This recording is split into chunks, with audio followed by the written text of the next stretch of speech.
you, everyone. It's 23 minutes after the hour. I hope you got to stretch your legs. We will now reconvene the meeting to begin public comments. I'd like to welcome and thank our public comment speakers for addressing the committee today. All the speakers today submitted a request in advance of this meeting, and the final list of public commenters was determined via a lottery.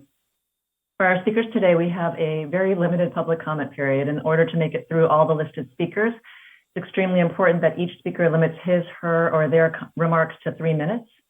We will be displaying a timer on the screen so you know how much time you have left. As a reminder, our committee appreciates diverse viewpoints that are respectful in nature and that are issue-focused. Thank you again to our speakers, and we look forward to your comments. First, we have Ms. Mary Mahoney. Ms. Mahoney? Good afternoon. My name is Mary Mahoney, and I'm speaking on behalf of myself and my family. I thank you for this opportunity and for the hard work and commitment that the advisory committee has put forth during the pandemic. My family and I registered to receive the initial vaccines as soon as we were eligible to protect ourselves. We did this so to be able to resume important and meaningful aspects of our lives that had been on hold, such as going to school, attending church in person, and being around older adults that we love. It is important that we're able to continue to enjoy these everyday experiences, which we now treasure more than ever, especially having not been able to participate in them for almost 2 years. The opportunity for all adults to receive booster shots provides a much needed layer of protection, not only to each person who gets one, but to all of those people with whom they interact. Every measure that cuts off potential avenues for this virus to invade, every step that keeps it from having places to replicate and possibly mutate is a victory. I urge the committee to recommend that the booster shot be made available to every adult so that we continue to preserve and maximize the progress we have made toward ending its catastrophic impact on our lives, our traditions, our economy, and our country. Thank you for your time. Thank you for your comment, Ms. Mahoney. Next, we will move on to Mr. Edward Nierenberg. Hi, and thanks for this time again today. Before beginning, I do want to take a moment to thank the ACIP and its professional collaborators for their extraordinary labors during this time. I think that this is more meetings than anyone wants to have for anything. And I'm grateful as a citizen of this country that we have expert advisory committees that have worked to rise to the challenges of this crisis. As the subject of today's discussion is boosters, I think it's important to note that we are increasingly seeing recommendations for booster doses for adults, but there's been relatively limited guidance for those aged 12 to 18.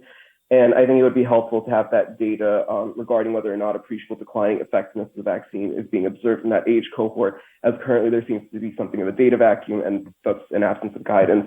I'm sure that this data does exist, but it should be made publicly available. Additionally, on the subject of framing it as a booster dose, I think Dr. Stanley Plotkin was the first to raise the suggestion that booster doses should not be considered booster doses and rather should be thought of as part of the primary series. And I think that given the position we currently face and the substantial benefits we're seeing with third doses that exceed the protection allotted by second doses at their peak, he was likely correct. I think it would serve the U.S. better to acknowledge that this is intended as a 3-dose series for adults rather than 2 doses. Equity concerns surrounding the use of these vaccines are substantial, but each day we have doses going in the trash because they are expiring, and there's presently no way to get these doses to the LMICs that so desperately need them. First and second doses are always going to be far more important than third doses, and if uptake in the U.S. were better, we might not have such a significant need of third doses. But this counterfactual does not help our situation, and it will always be better that a vaccine go in someone's arm than into the trash, even if the owner of the arm has already received 2 doses. We are already seeing that there is a divergence in the Kaplan-Meier curve, as was shown well before 7 days, suggesting rapid recall kinetics and rapid onset of enhanced protection with dose 3, as is seen with other vaccines. I also wish to make a general reminder regarding the importance of influenza vaccination, as was underscored earlier in the meeting. Influenza has been a serious public health scourge that we have adapted to live with through tools like vaccination. And while we've been extremely fortunate in the last year that NPI has managed to reduce incidence so dramatically, flu activity is rising throughout the U.S. and the world. It's a serious respiratory disease, and superinfection with COVID-19 is even more so. Please get your flu vaccines as soon as possible if you have not done so already. Thank you so much. Thank you very much for your comment. We will move on to Mrs. Melody Butler.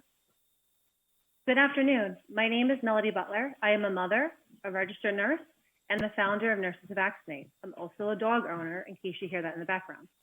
We are an organization committed to ensuring our patients have access to the most accurate, evidence-based information from credible sources to support their decisions to vaccinate.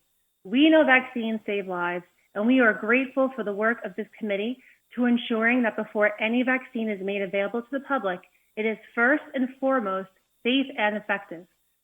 The COVID-19 pandemic has been detrimental to the health of so many people, and not just due to the virus itself. It has kept people from routine exams, preventative care, and necessary vaccines.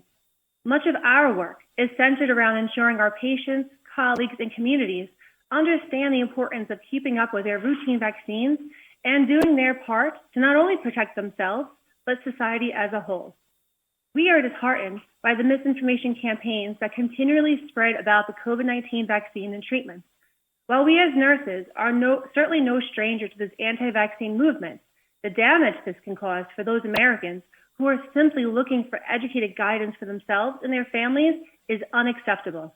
What concerns us at Nurses Who Vaccinate is that sharing misinformation creates immense confusion, false hope, and in many cases encourages individuals to avoid appropriate medical care. This is why the work of this committee is so critical. Americans should be relying on the science-based assessments and recommendations by both the FDA and the CDC to guide their decision-making. The incredible advancements that have been made in preventing and treating COVID-19 are something we as a nation should be proud of, and we strongly support the recommendation of a booster dose for all eligible Americans. We think this recommendation will provide much-needed clarity for Americans who may be wondering if they are eligible for the booster and for whom that extra level of protection is needed. Vaccines represent our best tool in preventing serious illness and in reducing the overall threat of this deadly virus. We at Nurses Who Vaccinate appreciate this committee's thoughtful consideration of a broader booster recommendation. We do ask that there's further clarification and data about mixing boosters, and we will continue to do our part in educating our communities following your decision. Thank you very much. Thank you very much for your comment. Next, Ms. Lisa Randall. Hi, good afternoon. Thanks for giving me the opportunity to make a public comment. And I send my enthusiastic thanks to the members and staff of ACIP for their hard work and good judgment in what has been a really long, stressful slog with COVID-19. I think it's so valuable that these meetings are available for the public to watch, and I wish more people would watch, because the fact of your transparency would help them understand that there's nothing to be afraid of with approved and recommended vaccines. I did have the experience recently of arranging a booster dose of COVID vaccine for someone in my family, and I noticed that it was a little bit complicated by the need to ascertain that the person was eligible. When I tried to schedule online with the person's primary provider, something had gone wrong with the logic of the questionnaire, and it wouldn't let me schedule. I only mention this to say that if the recommendation were simpler, this kind of thing would be less likely to inadvertently create a barrier. Happy to tell you I was able to straighten things out with a Of course, the most important thing is to get doses to those who haven't had any yet. And on that subject, I'll pass along one more anecdote, which is a conversation that my mom passed along to me with someone who is her friend and not a bad person, but has fallen victim to misinformation about COVID. This person thought she could trust what she called independent media, which I'm not sure who she thinks that is, but she distinguished them from what she called corporate-owned media, and she was just sure that what her sources were reporting was real science with studies backed up. The whole phenomenon of there being people who live in an alternate reality is not new, but it's getting worse. And I can only encourage continued efforts and creative thinking about how to break through it, whether that's through non-traditional partnerships or new media or what have you. I appreciate everyone's contribution to getting us through this experience, and thanks again for letting me comment. Thank you for your comment. Next, we have Karen Halabura. Hi, I really appreciate how you've worked so hard to get these vaccines out. A vaccine advocate, I'm autistic, have been fighting this information for many years. I actually seeked out the sources because I kept getting told that vaccines cause autism, which is not true. I'm also a mom of an autistic child, and we both are immunocompromised. My autistic daughter has a tumor on her pancreatis, which was diagnosed in April of last year, and she's fully vaccinated. We both had our flu shots this year. We're doing great, and it's really nice that we have this option to be able to give our personal topics or personal information. It's really hard to get through proper information online. All you find is people who are telling you that vaccines are going to end up hurting us in the long run. All I've ever had has been good information. And I've never had a problem, even when I got flu shots, and I'm allergic to eggs. So I really want to say that I appreciate all the work you've done. Thank you very much. Thank you very much for taking the time to make comments today. And with that, our public comment period is now over. There is a break in the schedule, but I'm going to suggest, since we're running behind, that we are going to proceed and move on to the next session. And that will give us more time for questions from committee members and our liaisons. So Dr. Tom Shimabukuro will begin the next session with an update for the committee on the safety of COVID-19 booster doses. Dr. Shimabukuro. Thank you, and thanks for having me this afternoon. Next slide. So today I'll be covering COVID-19 vaccine booster dose safety.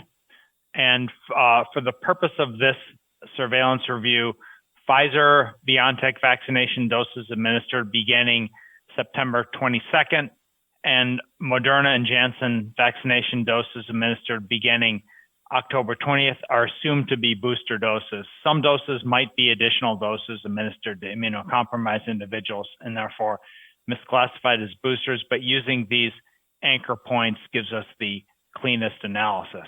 I'll be presenting V-Safe surveillance findings and data from the Vaccine Adverse Event Reporting System monitoring. Next slide. So just to remind you of CDC vaccine safety monitoring systems. And today I'll be covering data from the V-Safe system and from VAERS. Next slide. Starting off with V-Safe. Next slide. So V-Safe is a CDC smartphone-based monitoring program for COVID-19 vaccine safety in the United States. It uses text messaging and web surveys to check in with vaccine recipients after vaccination. Patients can register at any time after the first, second, or third dose. However, you can only answer questions moving forward. You can't go back in time after you've registered and answer questions about previous doses. Parents and guardians can also register on behalf of children. V-Safe solicits participants' reports on how they feel after COVID-19 vaccination, to include local injection site reactions, systemic reactions, and health impacts, and those are defined as being unable to perform normal daily activities, missing school or work, or receiving health care, medical care. Next slide. So this is a table showing patterns of vaccination for the 725,917 V-Safe participants who reported a booster dose. And it's looking at the primary series that a individual reported receiving, and then the booster dose that they reported receiving. So just to orient you to this table, on the top or on the columns, you have individuals who received the primary series for the particular vaccine, Moderna, Pfizer, or Janssen.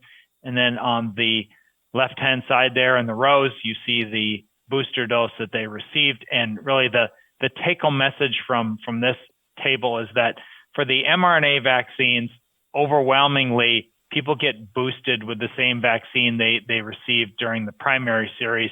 So for Moderna or Pfizer, it's greater than 95% received a booster dose the same vaccine for which they were vaccinated for the primary series. That's a little bit different for Janssen, and can be multiple reasons for that. Next slide. So this is VSafe data, and this is looking at reactions and health impact events reported at least once in the week after Pfizer-BioNTech vaccination by dose. So in this particular graph, dose 1 is color-coded in blue, dose 2 in orange, and the booster dose in gray.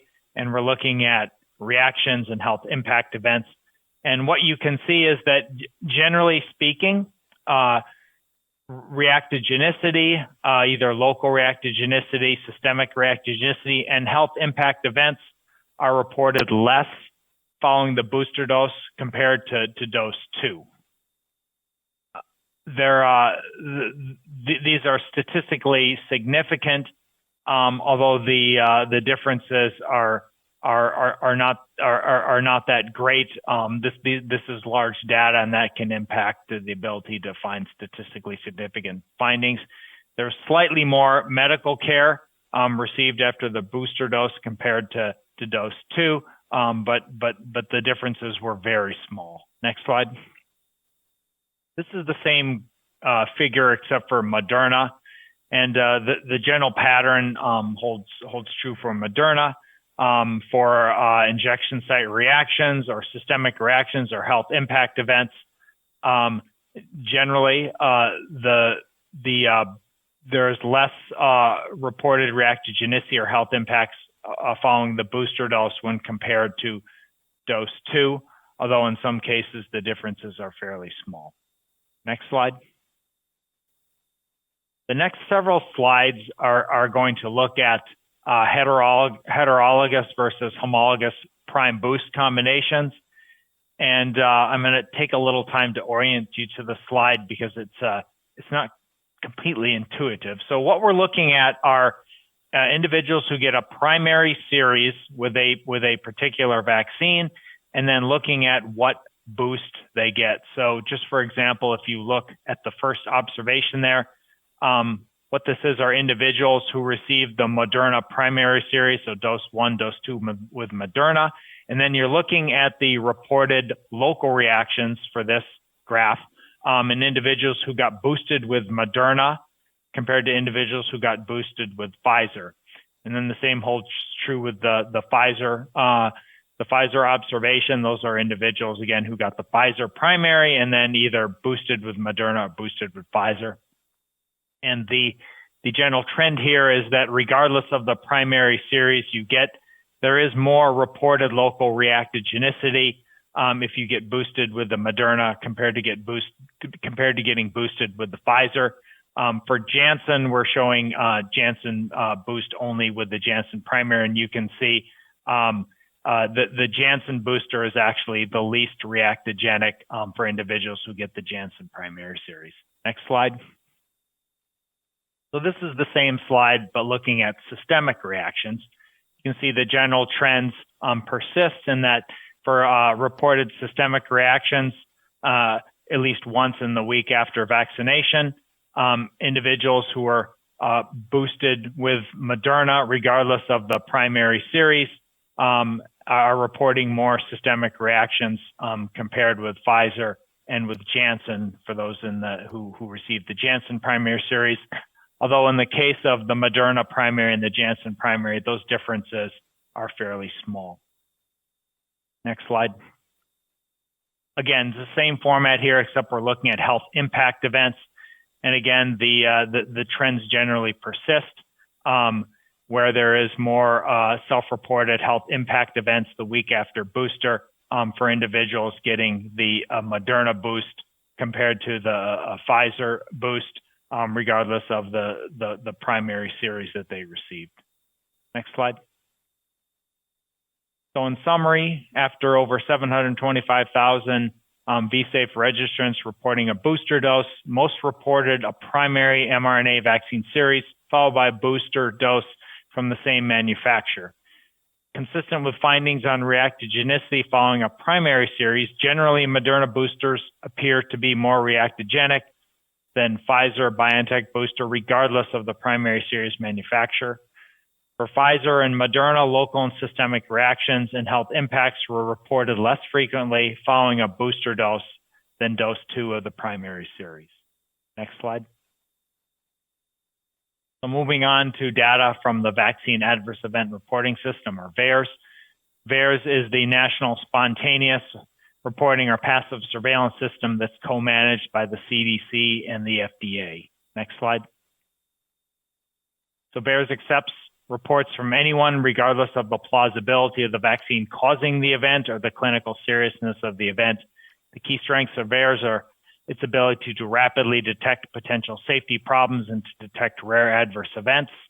As a passive surveillance system, VAERS has inconsistent quality and completeness of information. It's subject to reporting biases, and because of these limitations, generally we cannot determine if a vaccine caused an adverse event based on VAERS data alone.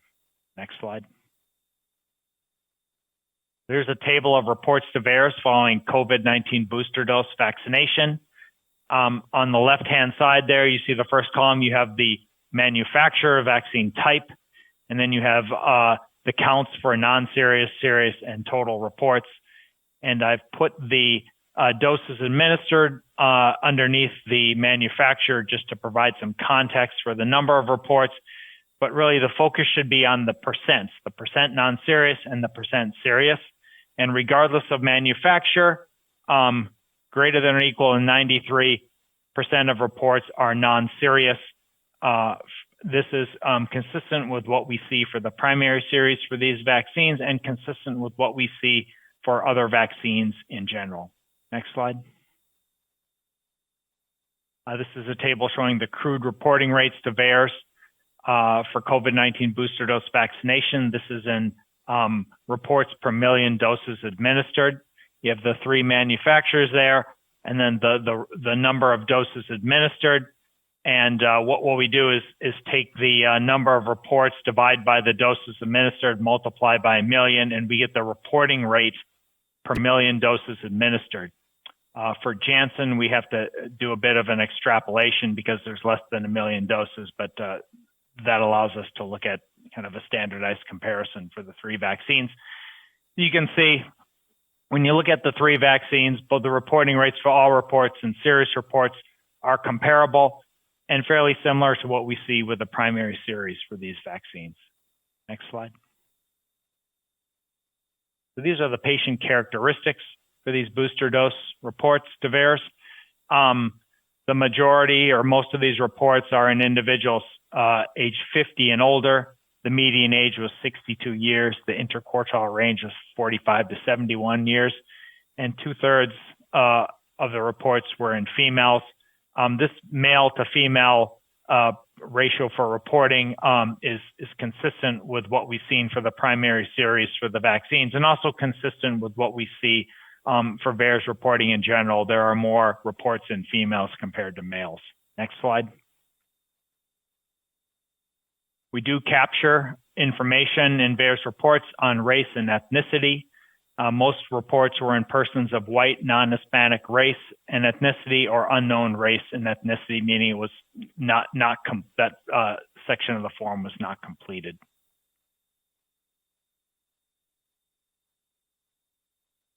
Next slide. So these are 2 tables showing the most frequently reported adverse events to VAERS following booster doses, non-serious and serious adverse events. So the most frequently reported non-serious adverse events are systemic reactions. And then you see the most frequently reported serious adverse events on the table on the right there.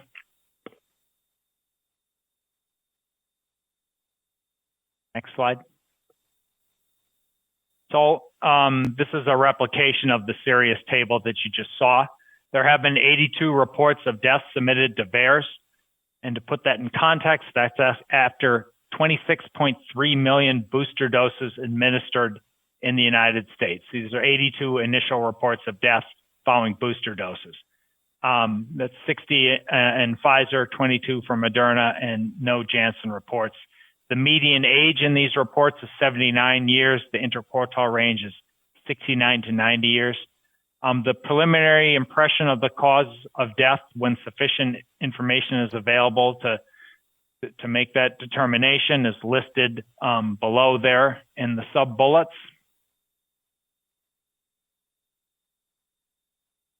And again, these are 82 reports of death after booster dose vaccinations after 26.3 million booster doses administered in the United States. So just to put that into context, I'm going to have a quote there on the lower left side of the slide. This is from an analysis that was conducted by CDC. We estimate that we would expect 236.5 coincidental all-cause deaths in 10 million vaccinated people within 1 day of vaccination, 1,655.5 coincident all-cause deaths in 10 million people within 7 days of vaccination, and 9,932.8 coincident all-cause deaths in 10 million vaccinated people within 42 days of vaccination. So the reports after booster doses, given the amount of booster doses administered so far, put that below the background that we would expect. Next slide. So there have been myocarditis and myopericarditis cases following booster doses reported. There have been 54 preliminary reports of myocarditis and myopericarditis, all after Pfizer-BioNTech or Moderna vaccination. The median age in these cases is 51 years, with an interquartile range of 38 to 67 years. Median time to onset is 3 days, with an interquartile range of 1 to 7 days. These have been in 29 males, 24 females, and then 1 sex was not reported. The crude unadjudicated reporting rate is 2.1 cases per million mRNA COVID-19 vaccine doses administered. And the characteristics of reports appear to reflect the population for booster dose recommendations, mainly in older adults. So on the right-hand side of the slide, you see this branching diagram of the cases in our current assessment. Of the 54 cases, 38 are still under review. 4 did not meet case definition, and 12 met case definition. Next slide. So here's some additional information on these 12 cases that we've concluded met the CDC case definition. The median age is 46 years. The median onset, symptom onset is 4 days. 9 were male, 3 were female. Most were non-Hispanic white. There were 8 Pfizer reports, 4 Moderna reports. 10 of these 12 were known to have been hospitalized. All 10 were discharged home. The recovery status was known for 8 of those, and 6 or 75% of those 8 were known to have recovered from symptoms at the time of the report. Next slide. So to sum up the VAERS findings, during September 22nd through November 5th, 2021, 25.9 million mRNA and 334,000 Janssen vaccine booster doses were administered. Most reports, 93% or more, were non-serious, and this is similar to what we observed for the primary series for these vaccines. Almost half of reports were among persons 65 and older, 2/3 in females. The most frequently reported non-serious adverse events were known and well-characterized adverse events associated with COVID-19 vaccination. There were no unusual or unexpected patterns observed with respect to reports of deaths following COVID-19 booster vaccination. We identified 54 preliminary reports of myocarditis and myopericarditis. 12 reports met case definition, others are under review or have ruled out. And the characteristics of these reports appear to reflect the population for booster dose recommendations. Next slide. I just want to finish up with a couple comments on VSafe registration. VSafe is available for booster dose registration and for surveys. If you are already registered, you can just access your account and then go enter in the vaccine information and proceed. If you're not registered, you need to register as a new user and then proceed. Next slide. So we understand that there have been some questions about registering dependents in VSafe. And again, parents or caregivers do need to register children ages 5 through 15, and that must be done through a parent or caregiver account. Now, if a parent or caregiver is already registered, you can simply access your current account, and then when you get to the landing screen there in the middle, you can click Add a Dependent. That's how you register one of your dependents, and then you can proceed. Again, you need to register a dependent to your existing account or a new account if you don't have an existing account, and then you are able to respond on behalf of the minor child. Next slide. I'd like to thank the many people who have made this analysis of these data possible. Next slide. Next slide. That concludes my presentation. I'll be happy to take questions. Thank you, Dr. Shimabukuro. I think in the interest of time, I'm going to ask Dr. Kip Talbot if she would actually, as the chair of ACIP chair of VAST, well, if she can provide her summary from the VAST work group, and then we can open both presentations for questions. Thank you. This is a group effort along with the National Vaccine Advisory Council. No, that's right. That's not right. Sorry. NVAC. I'm just going to say NVAC with Dr. Hopkins, who co-chairs this with me. Next slide. Briefly, the objectives of the Vaccine Safety Technical Work Group is to review, evaluate, interpret post-authorization and approval vaccination data. In the interest of time, next slide. Next slide. Next slide. I've included those slides so that you can review them if want, but in the interest of time, we'll pass. I want to stop on this slide to highlight the number of times that VAST has presented assessments at ACIP meetings. It's almost monthly at this point. And in this month, we'll be talking about boosters for the 18 plus. Next slide.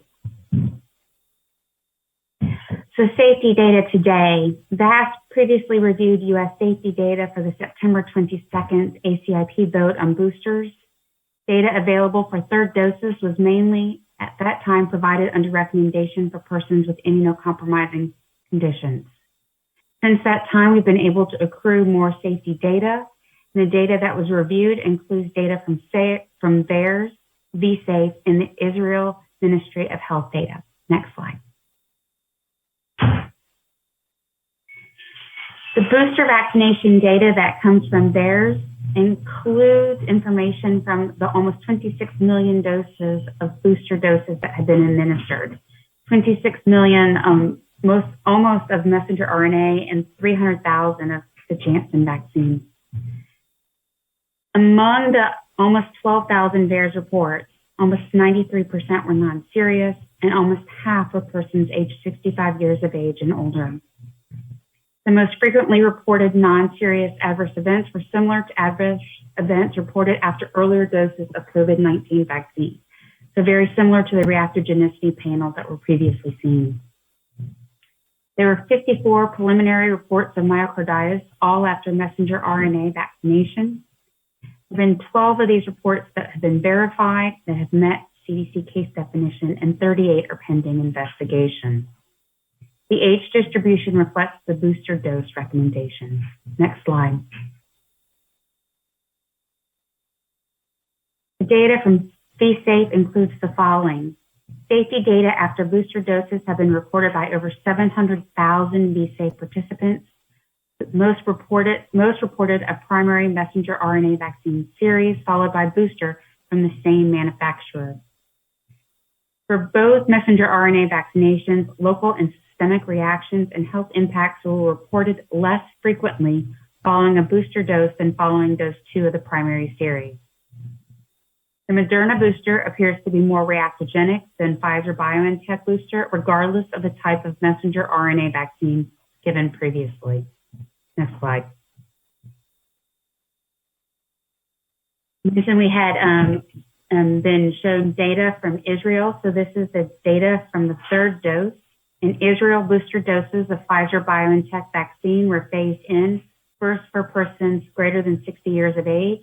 And since the end of August, everyone greater than 12 years of age have been eligible for a third dose. They have given approximately 4 million third doses to persons 12 years of age and over since through November 15th. Rates of reported systemic, local, neurologic, allergic, and other reactions were lower after dose 3 than after either dose 1 or dose 2, and the reported rates of myocarditis are lower than after dose 2. Next slide. So the VAST assessment includes the following. Data regarding booster doses to date are reassuring. Reactogenicity and adverse events of special interest are similar to or lower than those seen after the primary series. Myocarditis risk after a Pfizer booster dose appears lower than after dose 2. However, there's limited data available to assess myocarditis risk after a Moderna booster. And this is remembering that Moderna booster dose is a lower dose rather than the primary dose of 100 micrograms. Deaths reported to VAERS after a primary series or a booster dose do not suggest any concerning patterns, and reporting rates are below background rates.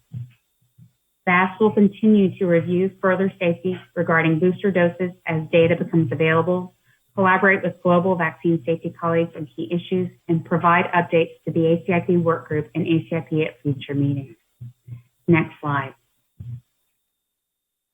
This is a special thank you to all the VAST members and our CDC co-leads who've done an amazing amount of work. But I also would really like to point out our ex officio and liaison representatives who help bring data from all the different aspects of safety that are currently ongoing in the United States. Thank you. Thank you, Dr. Talbot. And with that, we will open both Dr. Shimabukuro's presentation and Dr. Talbot's presentation. They're both open for questions. I see Ms. Hayes has her hand raised. Please go ahead. Hey, Carol Hayes, the American College of Nurse Midwives.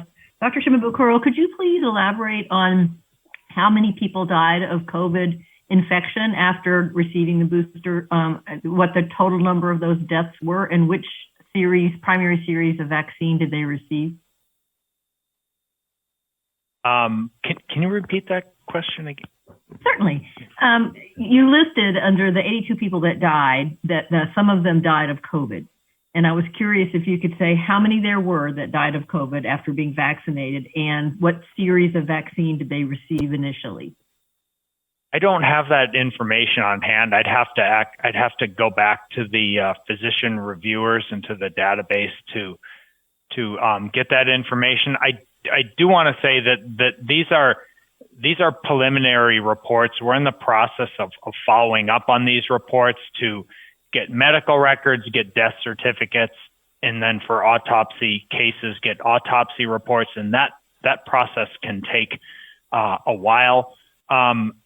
For some of these, we had limited information, and so those conclusions are based on a physician review and an initial impression that they're making just based on the initial report.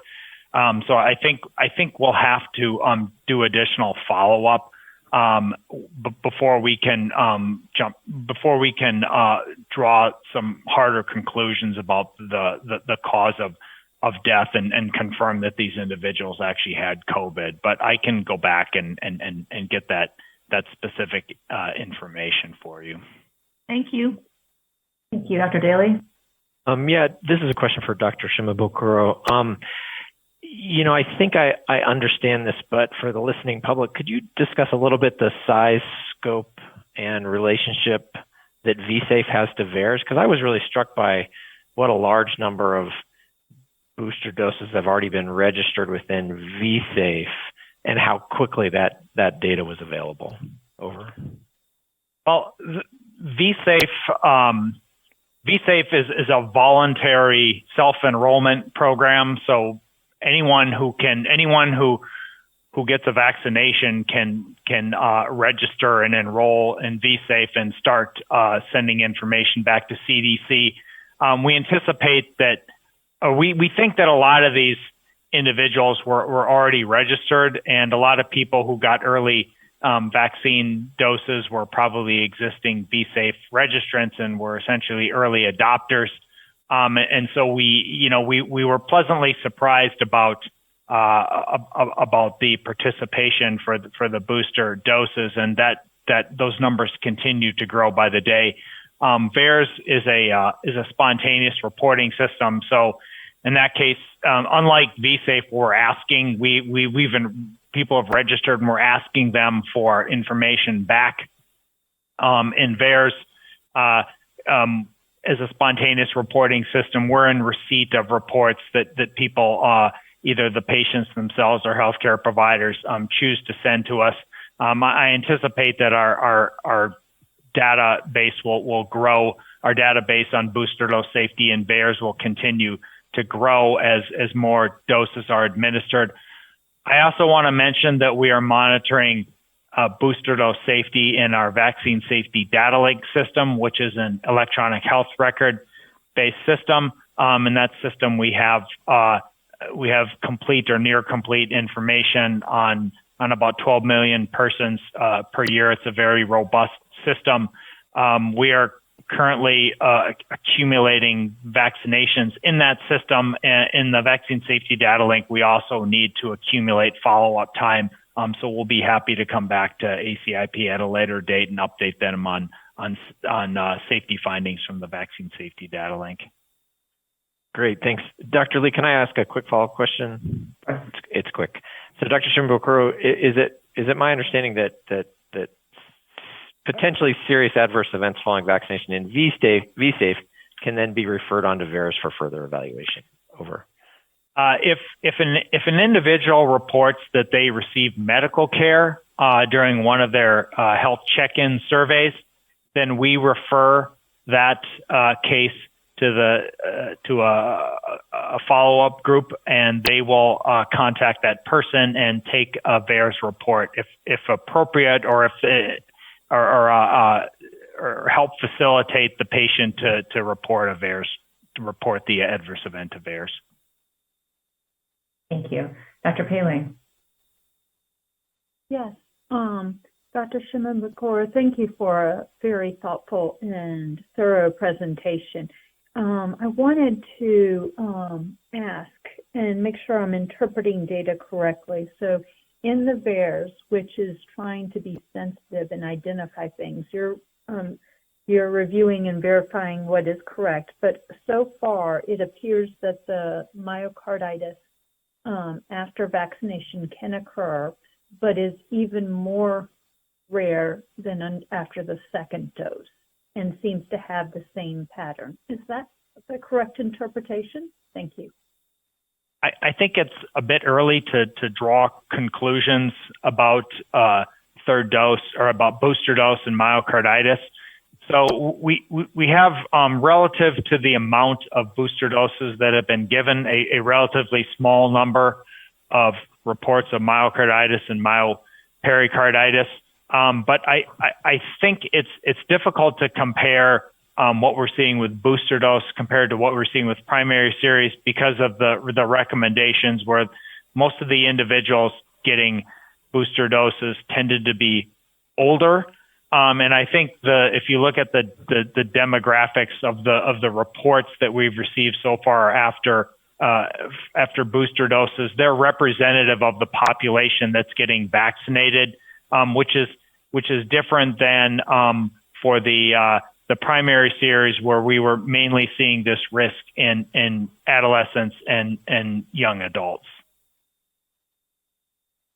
Okay, that's really helpful. So then, Dr. Talbot, you looked at the data from Israel, which included younger children. Did you have any insights on that? Thank you. No, we did not get an extensive briefing other than what was given at VRPAC and then some additional information. There was not much information specifically looking at the young adults. They have prospectively looked for myocarditis and didn't have any increasing rates. They did have cases, but it was less than after second doses. Thank you. And I think Dr. Oliver may have some information in some upcoming slides as well. So feel free to ask that question again if you have additional clarifications needed.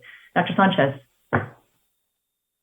Thank you. And so I had so Tom, with respect to VSafe, again, going back to the issue of the individuals who initially reported some side effects, and then the booster dose. And are you able to, in VSafe, match the initial reports of, let's say, whatever adverse effects they felt? Well, are you able to match those to the booster? Because since, we submit on the same platform, the same, you have that tie-in. I guess getting back to the question, whether those who experienced these side effects after booster dosing were the same who experienced more side effects early on. And, go ahead. I'm sorry. Go ahead. No, I have another question, but that's if you could answer that one. So we are exploring ways in which we can look at, basically, I think you're saying, can you, at the individual level, can you see if individuals who had more reactogenicity after second dose also experienced more reactogenicity after the booster dose, maybe compared to individuals who didn't? I think we are exploring how we can assess, how we may be able to address that question in VSafe. We do have individual level data, so we should be able to look at that. No, I think that would be very helpful, because as we try to deal with vaccine hesitancy, those who had more side effects are kind of, they're planning, are wanting days off and what have you, or, are hesitant to maybe get a third dose or a booster dose. So anyway, so I think that would be helpful. And similarly, are you able to, and you should be able to, I would think, I think it's important to look at the timing of the booster dose with respect to the end of the primary series, in terms of trying to see if we can have an optimal time period where the adverse effects might be less. I think what you're asking is, are we able to look at reactogenicity of booster dose by interval from the second dose? Yes. The finishing the primary series. Yeah. I will take that back to the VSafe folks. I think that's something that would be possible in the data. Just maybe one word of caution. What happens at second dose may impact a decision to get the booster dose. So we're going to have to factor in some issues. Could be a complicated analysis, but it's certainly something that we can consider doing. We do have the individual level data to potentially look at that. Thank you. And then I have another question. It's also a little bit interesting and maybe concerning that, in terms of, I know that there's few myocarditis patients, only 12 that met your definition, and that and certainly it reflects the population being studied, but the median age was 46 years, and we've been talking about more myocarditis in the young males, and 36 to 62 was the IQR, and 3 females as well. So it's just kind of interesting that at least the ones who met the CDC case definition were so few, but they were older. And then my last comment is only, is there any way of either of these, whether, any of these, whether it's VAST or any of the other, or VSafe, to capture vaccination with boosting in individuals who previously had myocarditis, pericarditis that resolved, or hopefully resolved, or any of the MISC children? If that's something that we can capture. I'm going to actually jump in, Dr. Sanchez, in part because we have to transition, but also I did want to perhaps somewhat address your question, which is we'll take it to the vaccine safety team to make sure that they can, provide additional responses to your questions. The other thing I just want to emphasize, for the public and highlight, is that VAERS data is excellent for signal detection, but not for causality. And I actually, during the clinical trial presentation earlier, was reminded of this again when you saw in the placebo group that individuals in the placebo group, one had an MI and another had SVT or an arrhythmia. And to me, that's always a good reminder that events can happen at any time, and it's not always related to vaccination. And so I think we have to keep that in mind when interpreting this data. I'll just also quickly comment that I had the same question as you around the myocarditis, but if you look at the Crude reporting rates, it's about 2 per million doses, which is well within range of what you have seen before presented for that age group. So it is not anything different than what was presented before. But I am going to move us on, I apologize, and ask that we move to Dr. Sarah Oliver to provide updates to the EtR Framework on Pfizer and Moderna COVID-19 vaccine booster doses, and we can come back to some of this additionally at the end.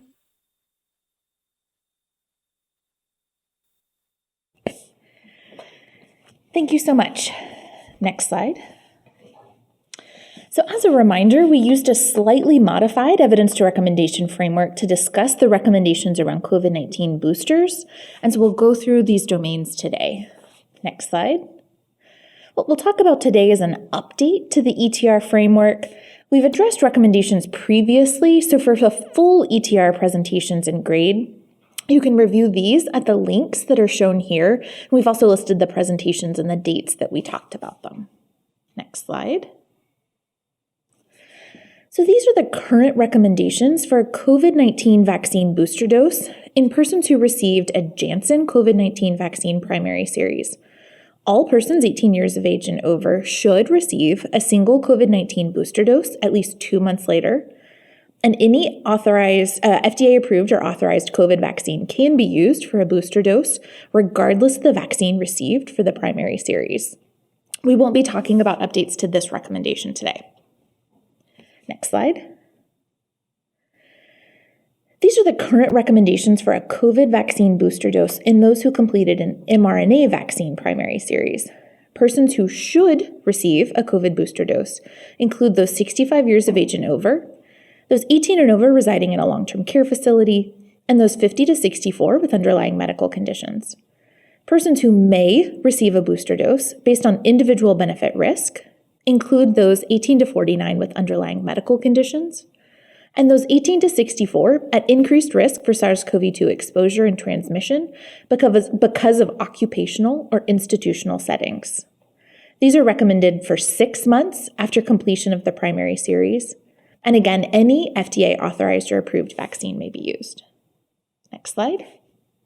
So for today's discussion, we'll focus on these May recommendations. Next slide.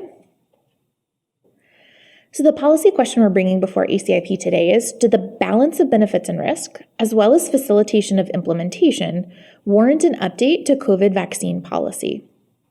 The proposed update would clarify that all persons 18 years of age and over may receive a booster dose 6 months or more after completion of the primary series under the current EUA. Next slide. So moving to the public health problem. Next slide. As of November 16th, we've had over 47 million cases of COVID reported to CDC. In late October, the recent wave had declined to where a 7-day moving average was just over 60,000 cases per day. We've seen increases over the recent weeks and are now back to a 7-day moving average of over 80,000 cases per day. Next slide. We're closely monitoring trends in COVID hospitalization as well.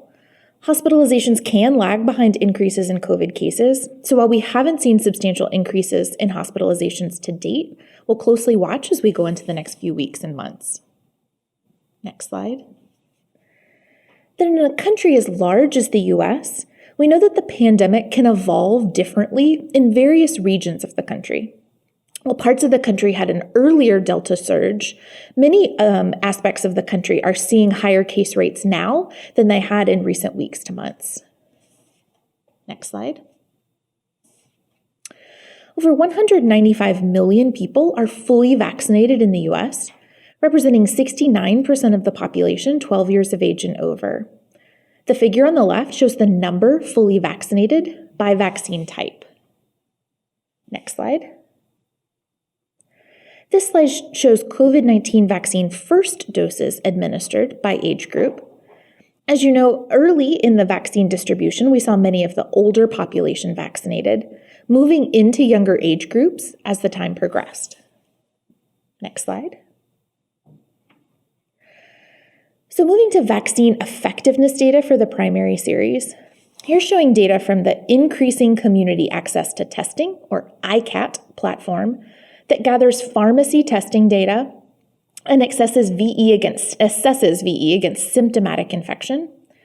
Pfizer VE is shown on the top row and Moderna on the bottom row, split by age groups in the columns. Pre-Delta VE is shown in blue and Delta VE is shown in red. Because the data set is so large, it provides the unique opportunity to look at waning both before and during Delta. You can see similar trends across age groups, with some waning during the pre-Delta period and additional waning seen in the Delta period. Next slide. Here we have a forest plot showing data from 4 studies looking at waning of Pfizer. Above the blue line is VE against infection, and below the blue line is VE against severe disease, hospitalization, or death. Of note, 2 studies included both estimates against both of these outcomes. Next slide. So in these red boxes, we see Lin et al. Showed a steep decline in VE between 2 and 7 months from the second dose against symptomatic disease, but saw much smaller declines against more severe endpoints. Next slide. Then another study, Tardif et al., now in the red boxes, showed similar waning against infection, but not against severe disease. Next slide. Here we see similar data, this time for Moderna. Overall waning is slightly less pronounced, but the pattern is similar, with declines again shown for VE against infection and minimal declines against severe disease. Next slide. So in summary, over 195 million people are fully vaccinated in the US. COVID cases are increasing in some jurisdictions recently. And VE after the primary series is waning for infection. Overall, protection remains high for severe disease and hospitalization, and waning appears to be less pronounced for the Moderna vaccine compared to Pfizer. Next slide. So moving to benefits and harms. Next slide. These are the PICO questions we'll be discussing today. The intervention varies by vaccine, but other aspects are the same, and this hasn't changed from our recent presentations. Next slide. So we heard from Pfizer earlier about the data from the phase 3 trial of around 10,000 participants. All received a 2-dose primary series of the Pfizer-BioNTech vaccine, and then were randomized to receive either a booster dose or a placebo, with median follow-up of around 2.5 months. Next slide. For the outcome of symptomatic lab-confirmed SARS-CoV-2 infection, the primary outcome evaluated symptomatic COVID among persons with no evidence of prior infections, with events counting from 7 days post the booster dose. The outcome showed a relative vaccine efficacy of 95.2% and a confidence interval of 89 to 97.9. Next slide. The secondary vaccine efficacy outcomes, including those with prior infection and the all available efficacy group, showed similarly high relative vaccine efficacy results. Next slide. For the other beneficial outcomes, no hospitalizations due to COVID occurred in either the booster, the 3-dose group, or the placebo, which was the 2-dose group. And no deaths due to COVID occurred in the booster or placebo groups. There was no data to assess the outcome of transmission of a SARS-CoV-2 infection. Next slide. Serious adverse events occurred in 0.3% of the booster recipients compared to 0.5% of placebo recipients. 3 adverse events were deemed by the investigator to potentially be associated with the vaccine that were described earlier today by Pfizer, including the tachycardia and some elevations in hepatic enzymes. Next slide. So looking more broadly at adverse events of clinical interest, there were no cases of anaphylaxis, hypersensitivity, or myocarditis or pericarditis reported in the trial. However, given the rarity of these events, we wouldn't necessarily expect to capture them in a trial of this size. Lymphadenopathy was more common after the 3rd dose than in the primary series. Lymphadenopathy following a booster dose was typically mild to moderate and located in the axilla or cervical nodes. Most occurred 1 to 3 days post-booster and resolved within 1 to 3 days after onset. And the frequency of lymphadenopathy was slightly higher in younger participants and female participants. Next slide. There was no updated reactogenicity from the phase 3 booster trial. Next slide. So this table summarizes the grade assessment for the Pfizer-BioNTech COVID-19 vaccine for persons aged 18 years of age and over who completed a COVID primary series 6 months or more ago.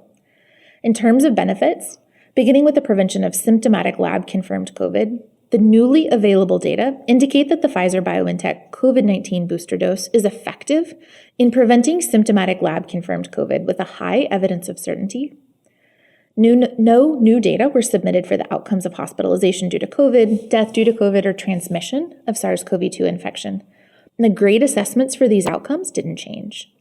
In terms of harms, the available data showed no increase in SAEs for the booster group, the evidence certainty of low, and no evidence was available for the outcome of reactogenicity. No new evidence. Next slide. So then this data is from the Israeli Ministry of Health reported at the last VRPAC meeting. Myocarditis rates reported after the Pfizer-BioNTech COVID-19 vaccine booster dose in Israel suggest that the rates of myocarditis after a third dose fall between the rates seen after dose 1 and dose 2. Next slide. Then this slide shows the benefit risk assessment of booster doses, which was previously presented to ACIP. In this analysis, the risk of myocarditis is now equivalent to the risk after the first and second dose averaged, as indicated by the Israeli data. All other inputs remain the same.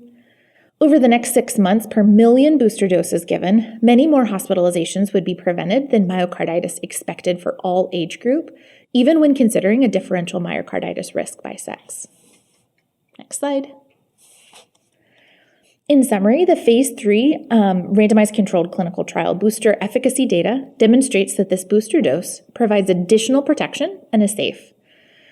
There were no hospitalized cases of COVID, even after the 2-dose primary series, even in those who did not receive the booster. Based on data from Israel, the myocarditis risk after the booster dose of Pfizer appears to fall between the rates seen after dose 1 and dose 2. Next slide. So there were no Moderna booster vaccine efficacy or effectiveness studies identified. One Moderna booster study was previously presented to ACIP. In this study, participants had already received a Moderna primary series and were recruited to receive a booster dose in the open label study. This was immunobridging with a pre-specified non-inferiority analysis, comparing the immune response 28 days after a booster versus 28 days after dose 2 of the primary series. Next slide. So then for the outcome of symptomatic lab-confirmed COVID, the geometric mean titers of the 149 booster recipients were compared to over 1,000 primary series recipients. The geometric mean ratio was 1.76, which met the non-inferiority criteria. For the outcome of serious adverse events, no SAEs occurred among the participants receiving the 50 microgram booster dose in that open label study within 28 days. And for reactogenicity, severe reactogenicity occurred among 10% of participants receiving a booster dose in the open label study. Next slide. So this table summarizes the grade assessment for the Moderna vaccine for persons 18 years of age and over who completed the COVID vaccine booster dose primary series 6 months or more ago. In terms of benefits, beginning with the prevention of symptomatic lab-confirmed COVID, the available data indicate that the Moderna booster dose induced an immune response non-inferior to those following dose 2. The evidence certainty was very low. No data were available for the outcomes of observational data that suggested a protective effect against any SARS-CoV-2 infection, and the evidence type was 4. For hospitalization due to COVID, observational data suggest an increased protective effect against severe COVID, again type 4, and no data were available on the important outcomes of deaths due to COVID or transmission. In terms of harms, available data identified no serious adverse events attributable to the booster dose, and this was type 4. Grade 3 reactogenicity was reported by 6% of booster dose participants, also type 4. And this was the same as what was presented previously at the previous grade presentation. Next slide. So in summary, there were no phase 3 booster efficacy available for Moderna, but the immunogenicity study demonstrated the ability to boost antibody levels. Effectiveness after a primary series appears to have waned less than Moderna than in Pfizer. Myocarditis risks after a booster dose are unknown. Accumulating evidence from multiple sources suggests a higher risk for myocarditis following Moderna compared to Pfizer primary series vaccination. But note that the Moderna booster dose is lower, it's a 50 microgram, than what was seen in the primary series. So the ability to extrapolate what we see after a primary series to the booster dose is unknown. Next slide. When considering the number needed to vaccinate with a booster dose to prevent one hospitalization over 6 months, we see that the fewest doses are needed in those 65 years of age and over. Next slide. When considering the number needed to vaccinate with a booster dose to prevent one infection over 6 months, the numbers are substantially lower with fewer doses needed to prevent infection in the younger age groups. Next slide. This slide has the summary of safety surveillance findings presented previously by Dr. Shimabukuro. Overall, local and systemic reactions were less frequent following a booster dose than after dose 2.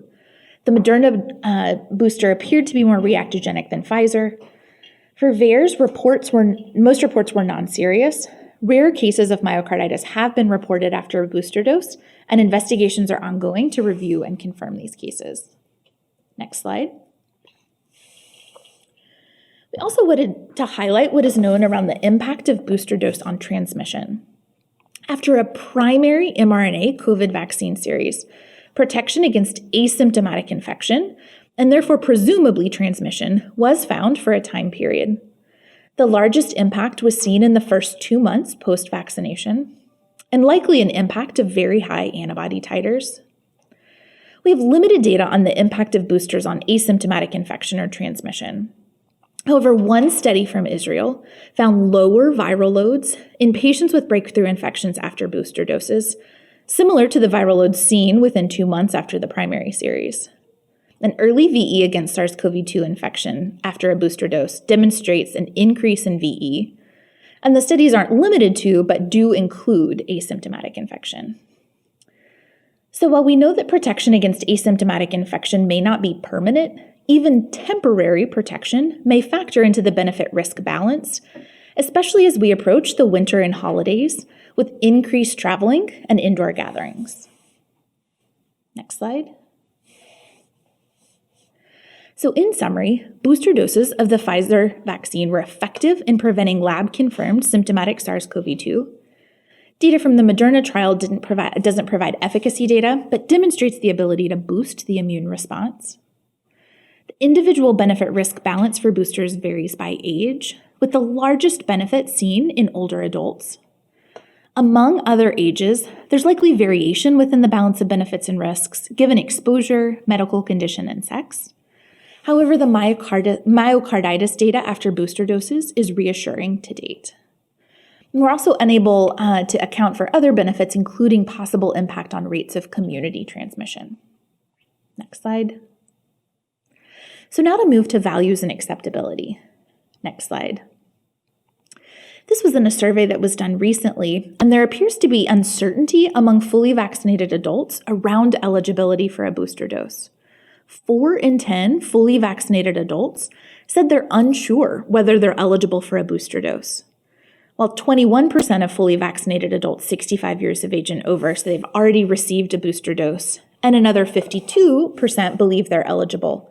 Young adults are more uncertain, with 2/3 of fully vaccinated adults aged 18 to 29 saying that they're unsure if they're eligible for a vaccine. Next slide. We know overall the booster dose discussion seems to have increased rather than decreased public confidence in COVID vaccines, although the opposite may be true for those who remain unvaccinated. More than 6 in 10 adults overall say the news that some people might need boosters show that scientists are continuing to find ways to vaccines more effective, while 1/3 say that the vaccines may not be working as well as promised. Next slide. So next for feasibility and implementation. Next slide. We know in general booster doses are feasible to implement overall, as we've seen 31 million people who have received a booster dose. The figure on the left shows booster doses by vaccine type, and the figure on the right shows booster doses by primary vaccine series type. For the mRNA vaccines, people have mostly received a homologous boost, and there's more variation for those who've received a J&J primary dose. Next slide. This slide shows the daily number of booster doses by vaccine type over time. This slide also includes additional doses, so the vaccines delivered before the booster dose recs are likely representing those additional doses. We see doses of Pfizer increase after the initial recs and then expand to all authorized vaccines with the updated recommendations. Next slide. So overall, at least 31 million individuals in the US have received a booster dose. And to date, around half of those, or about 17 million, are individuals 65 years of age and over.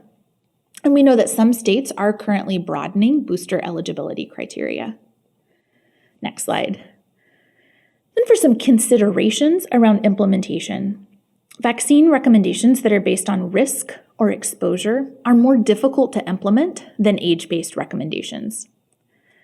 ACIP recommendations that are consistent with an FDA EUA are easier to communicate and implement. And finally, if recommendations for booster doses varied across the mRNA vaccines, meaning if they were different for Pfizer and Moderna, it would be quite difficult to communicate and implement. Next slide. Now for equity. Next slide. Now we'll take a look at the percentage of people who've received at least one dose of the COVID vaccine by race and ethnicity over time. We showed this slide to ACIP previously and have updated with additional time and data. American Indian and Alaskan Native populations have consistently had the highest percentage among those who've received at least one dose, and some equity gaps have improved over time. Next slide. This slide shows the initial booster data in those 18 years of age and over by race and ethnicity. You can see that the highest uptake of booster doses in this population are in the non-Hispanic white population. Next slide. So in summary, some disparities in primary series delivery have improved over time, but we know that early data on the COVID-19 booster doses demonstrate disparities by race and ethnicity. Recommendations that are complex, difficult to communicate, or difficult to implement may worsen disparities in booster vaccination rates. Next slide. Next slide. So in summary, the work group reviewed the data and discussed the data as well as the policy option. They continue to emphasize that the top priority and largest impact will come from vaccination of the primary series in the unvaccinated population. Then we know that the balance of benefits and risks varies by age. Older adults have the clearest benefits and risks. The myocarditis data is reassuring to date and will continue to be closely monitored. And increases in COVID cases may also impact this benefit-risk balance. Then previously, we've discussed goals of the overall COVID vaccination program. The primary goal remains prevention of severe disease.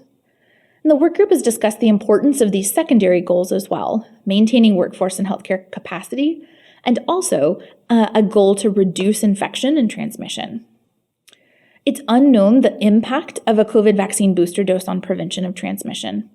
However, even a reduction in transmission may be important around this winter and holidays. Next slide. So I want to remind ACIP around the types of recommendations presented previously with these booster discussions. When we do not recommend the intervention, when the risks clearly outweigh the benefits as seen on the left, when we recommend the intervention for individuals based on an assessment of benefits and risks, use when there's a diversity of the benefits and risks to allow flexibility across a population. And then on the far right, when we recommend the intervention, when the benefits clearly outweigh the risks in a population. Next slide. So this highlights how that discussion has been translated into the booster dose, with the may receive a booster for the based on assessment of benefits and risks, and the should receive a booster. Next slide. Then I want to highlight the language currently in the clinical considerations to highlight the factors that may go into this benefit-risk discussion. This language already exists and will continue to be in the clinical considerations. The potential benefits of a booster, potential risks of a booster, the individual risk factors for infection, including risk for exposure and infection, and individual impacts, including risk of severe infection and risks associated with a person's circumstance. Next slide. Then just want to highlight for the future, we will bring updates on data from the Moderna booster dose as we heard previously. We look forward to bringing data to ACIP on rates of myocarditis after the third dose and updated data for overall safety profile of a booster dose, as well as continued evaluations for VE, including VE for primary series and booster doses. Next slide. So we put together a figure to represent the current recommendations. Across the top is mRNA primary series or the J&J primary series. Then we show age on the left and occupational or institutional exposures or underlying medical conditions or those who reside in a long-term care facilities. The dark blue is those who should receive a booster. The lighter blue is those who may receive a booster. And the gray is those who are currently not eligible. Next slide. This figure now is adapted for the proposed updates when we expand if it's expanded, that who may receive a booster to those 18 years of age and over. You can see it's simpler and illustrates that now all 18 years of age and over would be eligible in the may category. Next slide. So then just as a reminder, this is the policy questions and has the proposed populations. The proposed policy question has no edits to the should population and consolidates the may population to those 18 years of age and over. Next slide. Just want to acknowledge the small but mighty team who help us pull together this ACIP meeting in a matter of days. And then go back to the previous slide. I'll turn it over to you, Dr. Lee, for discussion. Thanks. Thank you very much. Before we move to open discussion, I'd like to invite Dr. Nirav Shah, President of ASTO, to provide a few brief remarks. Thank you very much, Dr. Lee. Can you hear me okay? We can, thank you. Thank you. Well, good afternoon, everyone. Again, I'm Nirav Shah. I'm the director of the State of Maine CDC, and I also have the privilege of serving as the president of ASTO, the Association of State and Territorial Health Officials. And since I'm addressing the committee, I wanted to note that I have no conflicts. Dr. Lee, thank you for the opportunity to address the committee on this important issue. I'd like to provide some context and perspective to the committee from the point of view of state health officials, specifically on the operational and implementational contours of the issue under discussion today.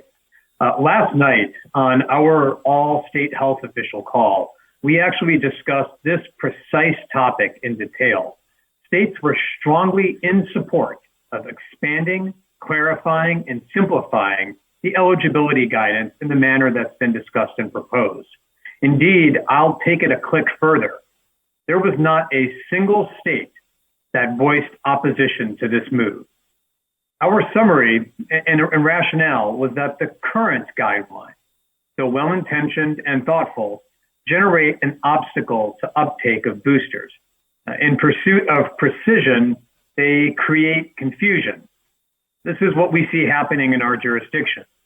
Individuals who right now are absolutely eligible for boosters are not able to parse the guidelines to come to that conclusion on their own.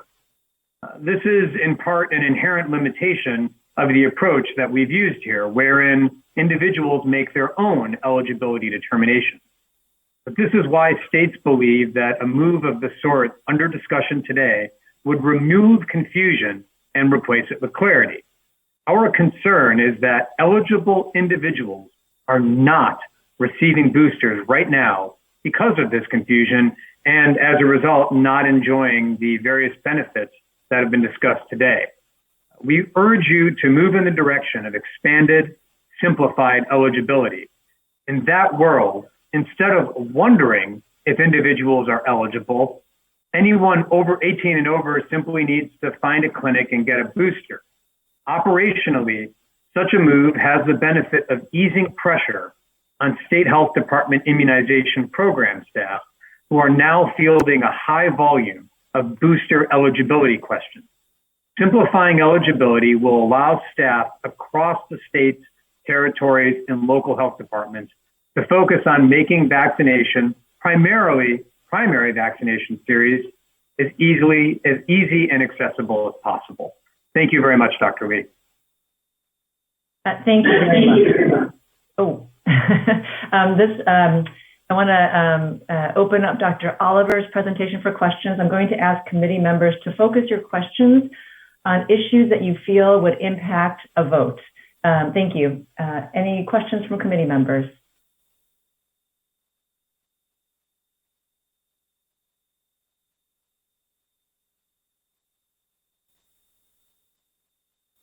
Dr. Sanchez. Thank you. I'll ask one.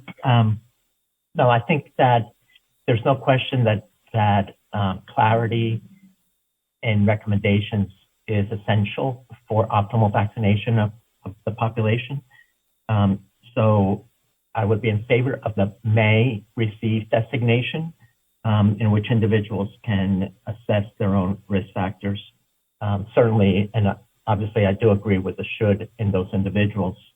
I do want to say that we also need to be clear about the meaning of who is fully vaccinated in this era where now 18, if we approve this 18 or over, may or should receive a booster dose.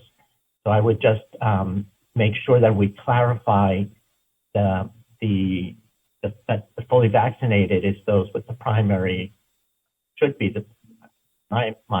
with the primary vaccine dosage, because the booster dosing, I mean, the current primary series is really, has been really shown to be effective in terms of preventing serious disease and hospitalization and death. And that is our goal, because we will not prevent all asymptomatic or mild infection, even though some of those may still have some long-term consequences.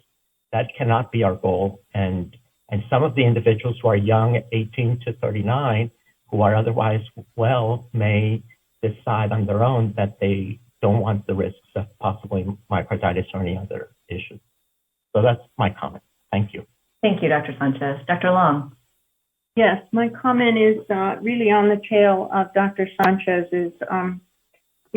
Our opinion, or my opinion, on the science of the need for this in all individuals over the age of 18 is only a piece of the puzzle, and we have heard about many other pieces and implementation. So my sense is that on balance, this recommendation of permissiveness will not cause harm, and it may provide some help. I do believe that the likelihood that individuals will be protected against mild disease will be very short-lived with the booster dose, as it was with the previous doses, but neither here nor there. I think it does make sense, and it is reasonable at this time for us to facilitate an individual being able to make the decision, the choice of benefit versus risk. So I am moving in favor of this as well. Thank you, Dr. Long. Ms. Bata. Thank you. I really appreciate these presentations. They've been really helpful. And I am leaning toward supporting this. My question would be, when do we move from may to should for the younger age groups? Is there a criteria? I feel like we've had a kind of a moving goalpost in terms of criteria. And, maybe it is the need in the time of Delta and the flow of disease that we need to broaden our recommendations. And also for the sake of equity, we need to broaden our recommendations. But will it always be a may or will it be a should is still an outstanding question that I have. Thank you. Thank you. Dr. Daly. Well, I have two comments. First, I'd like to address specifically what Ms. Bhatta said, which is that as we've all recognized, these are interim recommendations, and I think we are going to need to constantly reevaluate them. And I think reevaluating the use of should in a younger age group is important, and it'll be impacted by incidence, but also by what we know about safety of boosters, particularly the risk of myocarditis. So I'm in favor of expanding eligibility to everyone 18 and over. I think Dr. Shah summarized well, and it was also important to hear the perspective from state public health officials. So my question is, if we go ahead and vote on May for everyone 18 and up, would we have the opportunity, do we have the time and opportunity today to also discuss whether we would expand the should recommendations to everybody over age 50? Thank you. Thank you. Dr. Brooks. Yes, and thank you for the presentation. So compelling information just presented, I think, from the Maine individual, state of Maine, that unanimously the states would believe in making this move. The statement that 40% were unsure of whether they were eligible. I find that very compelling, because now if you are of an age, you would be eligible. And then I noted in the equity data, the African Americans had the lowest rate of vaccination, but the Latinx had the lowest rate of boosters. So there may be some issues that relate to not clear on who is eligible versus who isn't, and access would be a concern of mine, maybe related to the Latinx population. And it comes down to me to the opposite. Is there a reason not to do it? And primarily, is there a safety reason not to do it? And the information provided says no to me, there's no safety reason not to do it. And then, is it needed? I think important data that was presented at the very beginning is the case rate is increasing, and that there's information that shows that there is some protection, at least for the first couple of months, in terms of potential transmission as we hit the holidays. So as all of the things we do are interim and to a degree time sensitive, I am leaning in favor of voting in an affirmative fashion. Thank you. So we've heard from a range of committee members that sound supportive of the May recommendation. Are there any members who wish to voice a different perspective? Dr. Paling. No, I am not voicing a different perspective. I was going to vote to make a motion, but I think I was premature. Okay, thank you, Dr. Paling. If you could hold for a moment, I just want to pick up on what Dr. Daly had mentioned, and I'm wondering if Dr. Oliver can go to the slide before this one with all the blue boxes. There we go. I believe Dr. Daly put up a question about can we consider, so assuming that there's no opposition to the May, my question to the committee now is there a consideration of streamlining this further, avoiding confusion, and actually just making 50 and older a should, with or without underlying medical conditions? And I also ask this because I believe that a large majority of individuals who are 50 to 64 years of age likely have an underlying medical condition, given the very broad list that is listed on the CDC website now. So it's almost even harder to figure out who's not eligible than it is to figure out who is eligible. Dr. Sanchez. No, I agree. I think I agree with Dr. Daly, and I would favor 50 and over as should.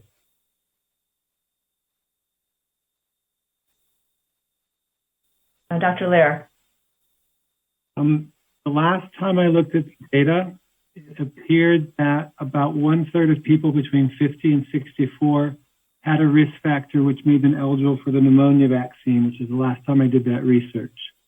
So I would suggest that it's not the majority, although it's a substantial minority. I am in favor of the changing the recommendation as proposed by the work group. I am hesitant to make it a should for everyone over age 18. We have data here that the vaccine from Pfizer is effective in decreasing symptomatic COVID. We don't have any data that suggests that the vaccine is effective in decreasing hospitalizations. That's an extrapolation and it makes sense, but it's not been proven. And I understand the need for simplicity, and I'm very much in favor of the proposal. I need to have some time to think about whether I'd be going for should for everyone for over age 18. Thank you.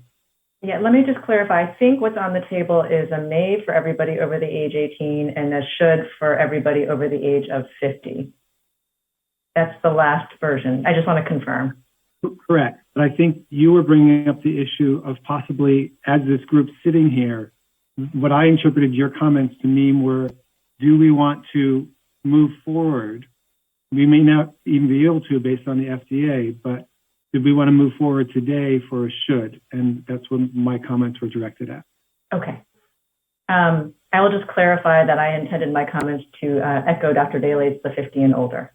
Dr. Paling. All right, thank you. Dr. Oliver, thank you for your presentation. I wanted to see if we could go back to slide 37. I thought that was the number of needed to vaccinate to prevent a booster dose, and to give us a minute to think about this recommendation. All right. And so I guess,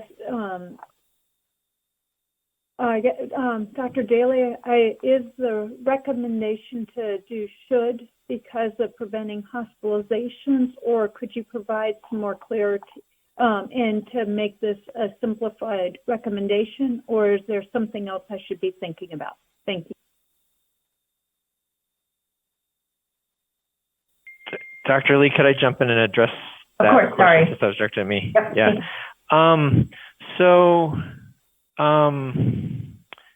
Dr. Paling, I think it's a couple considerations, and in fact, I know that Dr. Oliver's kind of drawn up a slide of pros and cons of the difference between should and may for those. Oh, there it goes. But I think in my mind, what I've come to the conclusion of, Dr. Paling, is that while saying someone 50 to 64 with an underlying medical condition should get a COVID vaccine, that sounds great in theory. In practice, because the list of medical conditions is long and expansive, it actually, to me, at least I've heard from providers, creates a barrier when there was no barrier intended.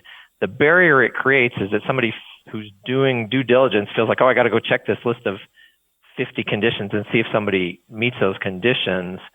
And it actually inadvertently creates a barrier when, in fact, that group is big, the group without medical conditions is small, and the group without medical conditions, 50 to 64, could likely benefit from a booster. So it's not all sort of ease of implementation. It's, for me, the concern. Well, first, anyways, I'm going to stop there, and then let's. Dr. Oliver, can you walk us through this, because I think it's going to bring up points that I would make. So you're really pointing out equity, if I'm understanding you correctly. Well, yes, equity, but also the benefits that come with simplicity, because the complexity, in my mind, 50 to 64 underlying medical conditions has inadvertently created barriers. That's my opinion, but Dr. Oliver, would you mind running through kind of pros and cons here? So, because I think some of these address what I'm bringing up. Yeah, absolutely. So thinking through kind of the pros for this 50 and over should, similar to what is mentioned before, age-based recommendations are easier to communicate, and that overall, we know easy to communicate recommendations can facilitate equitable distribution. We have a very inclusive list of underlying medical conditions. And so based on best estimates, that inclusive list is around 75% of those 50 to 64 years of age that are covered. So again, as Dr. Daly mentioned, the kind of remaining people who wouldn't meet a criteria on that list is relatively small. Again, this inclusive list of underlying medical conditions can be difficult for providers to identify those who are at risk if they have to check a long list each time. We know that this is also the lowest risk of myocarditis after mRNA vaccines in this age group, the older age group, that would impact that balance of benefits and risk. And then adults 50 to 64 years of age, even those without medical conditions, may be at increased risk of severe COVID just due to a slightly older age, although seems less older every day. As we think through the potential cons, we do know that we have limited VE data that can specifically compare this exact age group with and without underlying medical conditions. So we're not able to get kind of that detailed with detailed waning data. And as always, a risk of rare adverse events. While we know myocarditis is low in this age group, it's always a concern that we want to have on the radar. And we do know that the GBS risk after a J&J vaccine is been seen in this age group. And if you go back one slide, I will highlight this is the then blue box for combining the two recommendations. So allowing everyone 18 and over in the may, but the 50 and over in the should. So this is the even more simplified blue box. Thank you. Dr. Brooks, you have your hands raised. I just want to confirm. Did you want to add another comment? Okay. Are there any additional questions for thank you, Dr. Long. I think it's dangerous for us in the last 5 minutes to make this move without having spent an hour talking about, show me the hospitalizations and the outcome of the hospitalizations on those 50 to 64. We know the number needed to vaccinate is quite large. And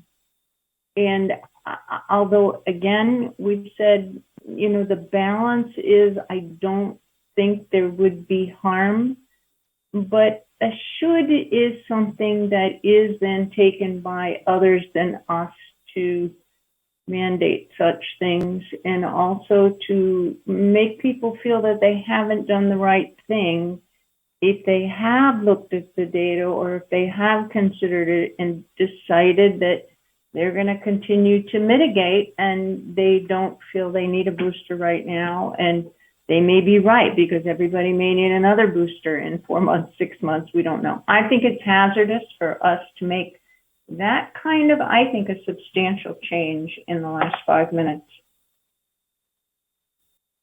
Dr. Oliver? Thanks, Dr. Long. I acknowledge that. I will say that we have talked about this previously, which is why I was able to have slides developed.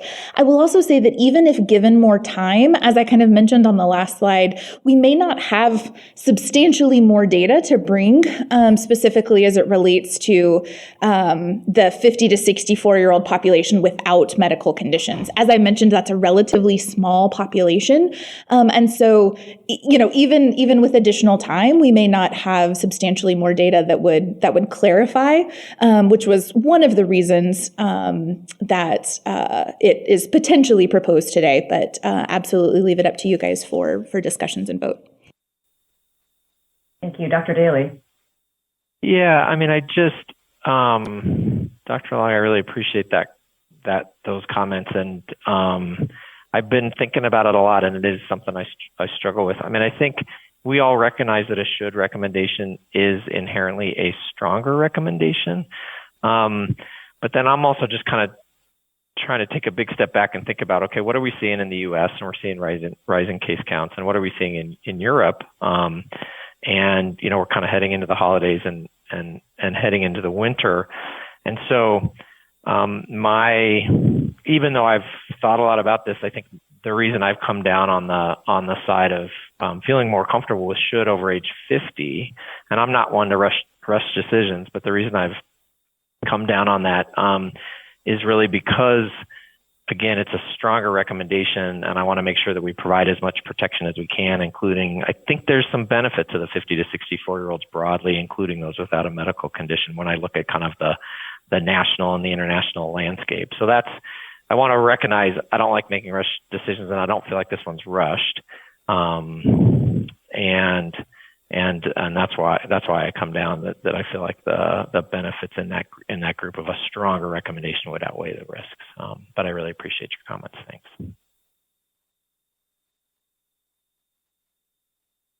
Dr. Lair. Dr. Oliver, thank you for having these extra slides. They're very helpful. If you go back to the previous slide, you said something about 75% of the people in that age group are included in the list of underlying medical conditions. And I find that extremely high. And I'm wondering where that data came from. Dr. Lair, so we're happy to provide the link to this. I will note that the CDC colleagues that have been managing this list have been regularly updating it. Many of the updates, it includes, so the current underlying medical conditions that may put people at risk for severe COVID includes anyone who is overweight, anyone who has a history of mood disorder or depression, anyone who has a history of smoking ever. So many of the underlying medical conditions that are listed are quite broad and very prevalent. It is a little bit different than, the underlying medical conditions that we think of for like flu or pneumococcal recommendations. It's a separate list. Thanks. Thank you. Dr. Paling? Okay, so I very much appreciate this conversation. I did not know we were going to be having a conversation about 50 and older, so should. At the same time, I am hearing the equity issue. I am recalling that 4 out of 10 adults are unsure if they're eligible, and seeing that 75% of persons 50 to 64 fall into the should category, and understand that many may not realize that.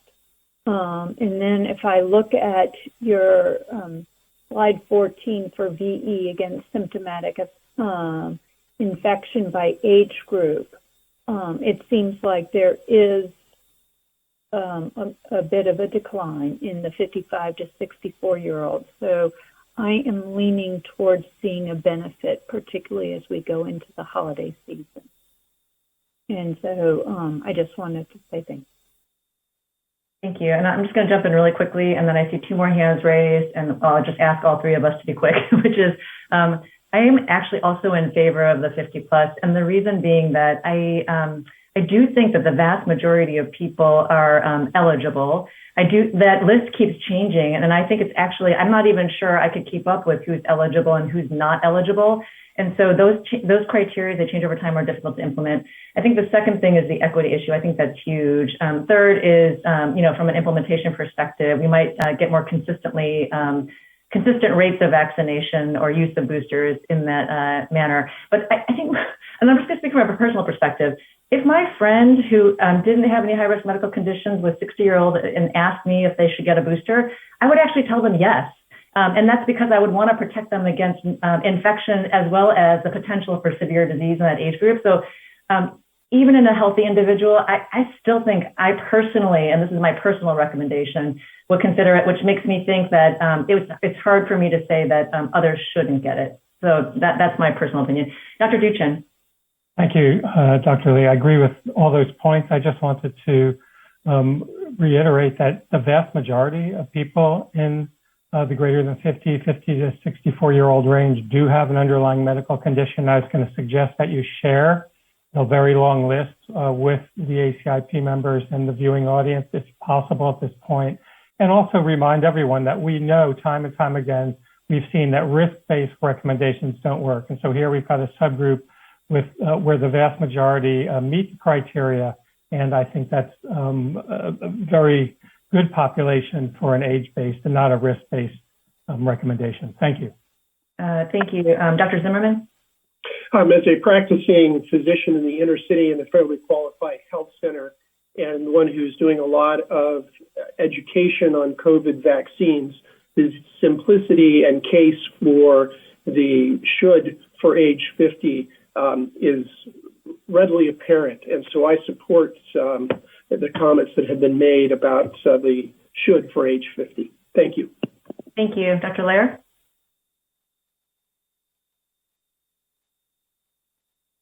Dr. Lair? My apologies. So as someone who's been hesitant about the over 50, I went online and looked at the CDC recommendations and medical conditions. Dr. Oliver is quite correct that they are different than those recommended for pneumonia vaccine. And so I then do believe that the majority of people over 50 do have a medical condition that would qualify them. And thus I am no longer as hesitant or resistant to making a should recommendation for over age 50. Thank you. Thank you, Dr. Lair. Dr. Brooks? Yes, one other aspect not mentioned, but I guess implicit, is that the data do show that immunosenescence does begin before age 65, and it seems to really become more relevant around age 50. So I would be in favor of the concept.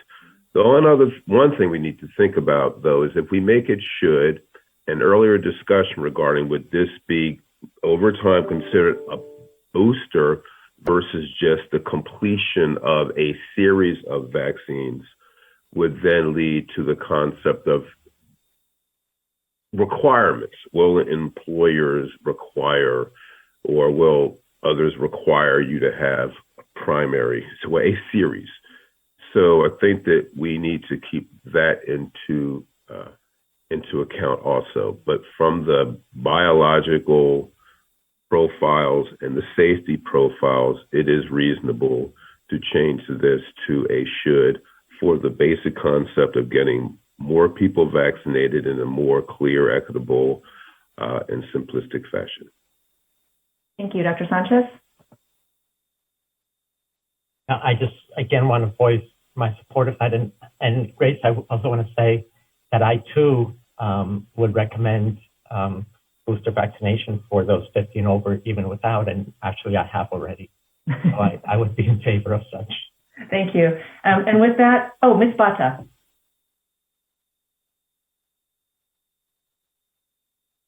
I would like to put a motion on the table. Okay, please go ahead. What would you like to move? And actually, may I just clarify? Well, go ahead and put your motion on the table, but I think I might need Dr. Oliver in parallel to bring something up. I also, okay. Go ahead, Ms. Bata. I would like to move that we recommend that the COVID vaccine booster may be given to persons 18 years and older, and that we should move the age for those who should get the COVID booster to 50 and older. Okay, thank you very much for that dual recommendation. I'm just going to pause for a moment and ask my colleagues at CDC, would you like to do this as one vote or two votes?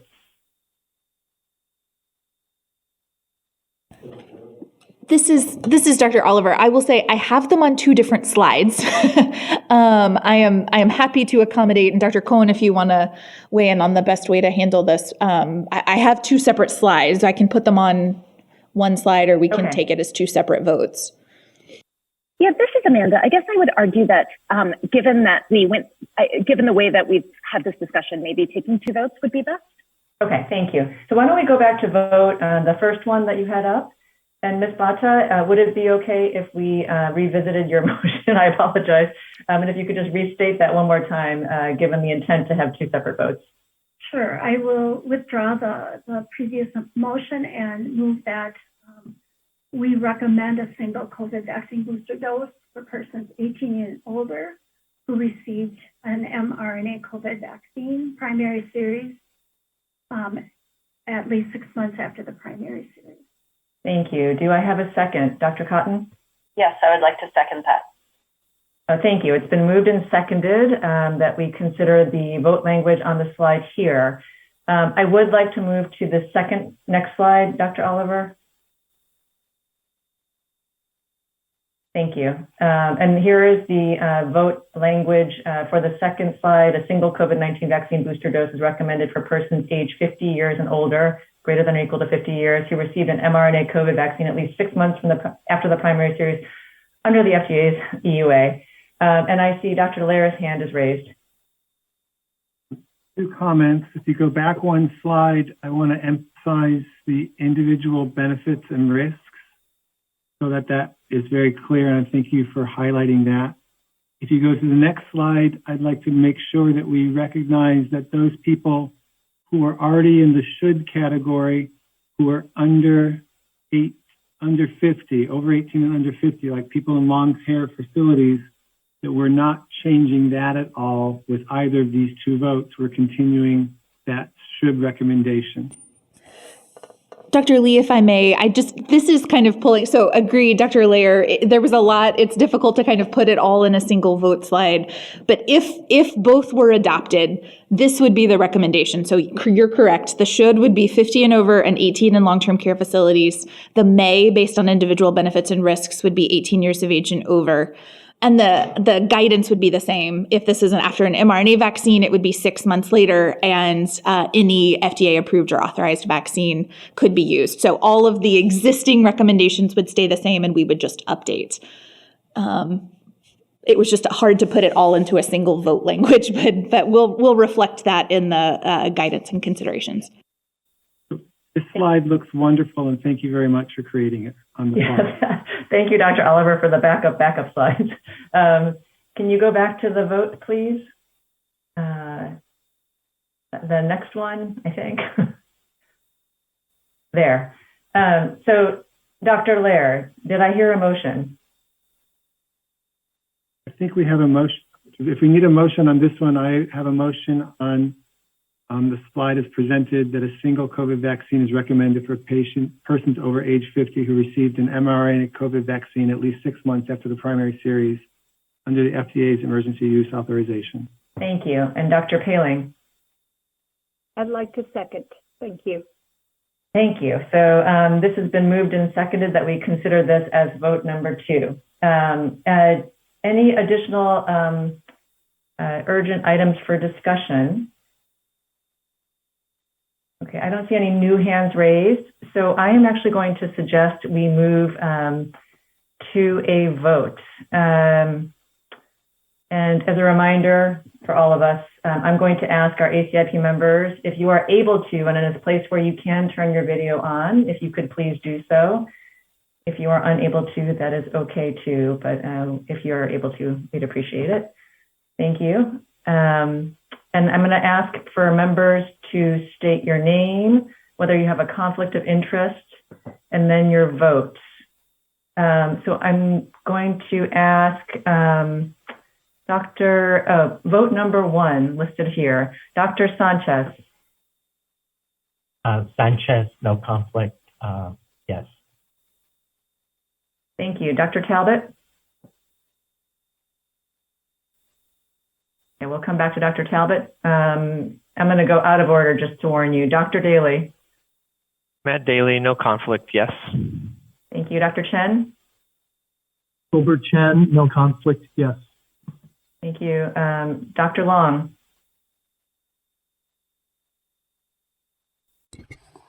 I believe Dr. Long had to step away. Okay, thank you. Dr. Lair? Dr. Lair, no conflicts, yes. Thank you. Ms. Bata? And Bata, no conflicts, yes. Dr. Alt? Alt, no conflicts, yes. Dr. Sineas? Sineas, no conflicts, yes. Thank you.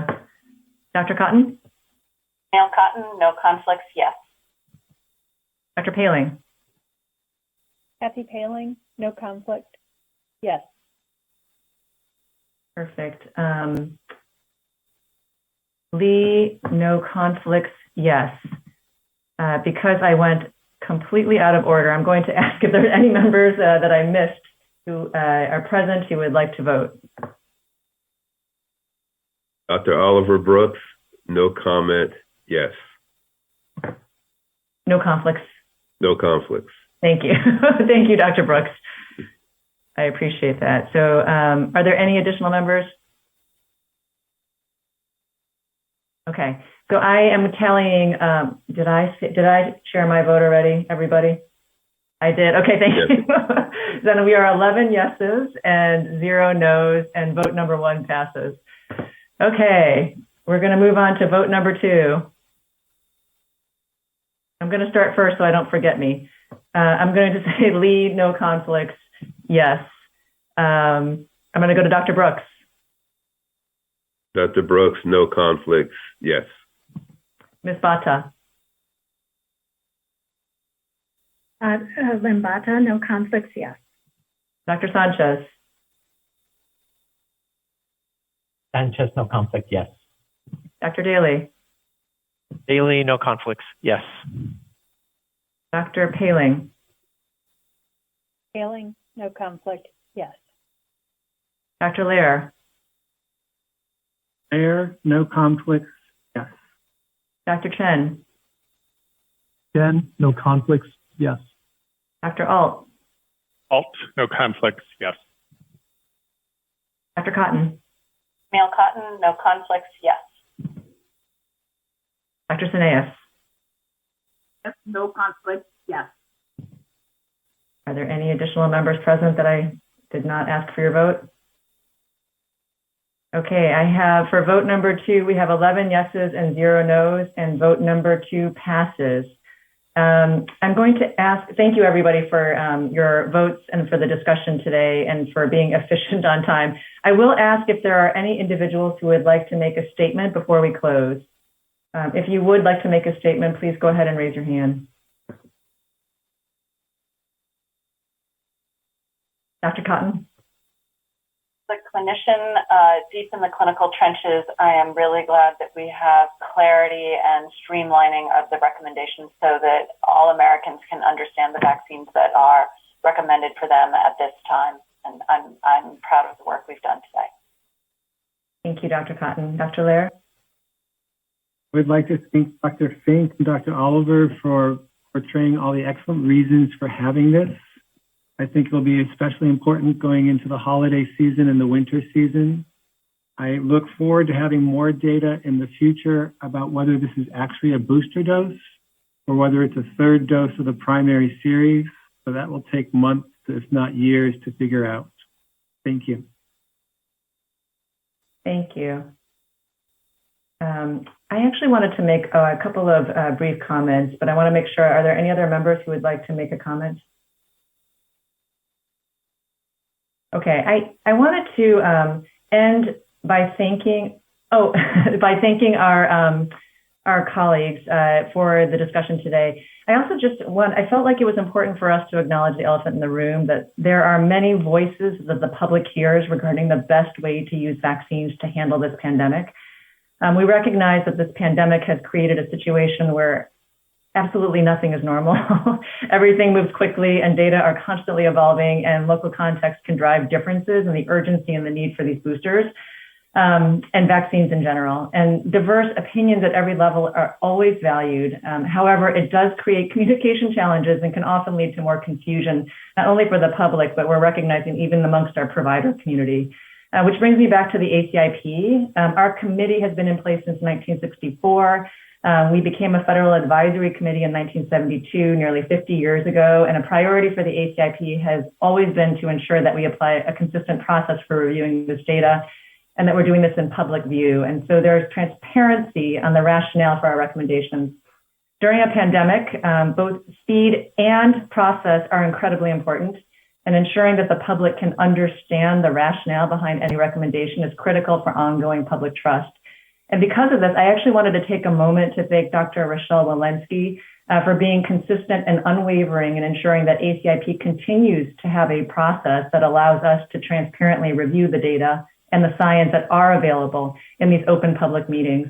We're often criticized for not being fast enough, but I will just say that this is the 22nd open meeting that ACIP has had dedicated to the topic of COVID-19 vaccines, not to mention the hundreds of meetings that are happening before and after each of these open meetings.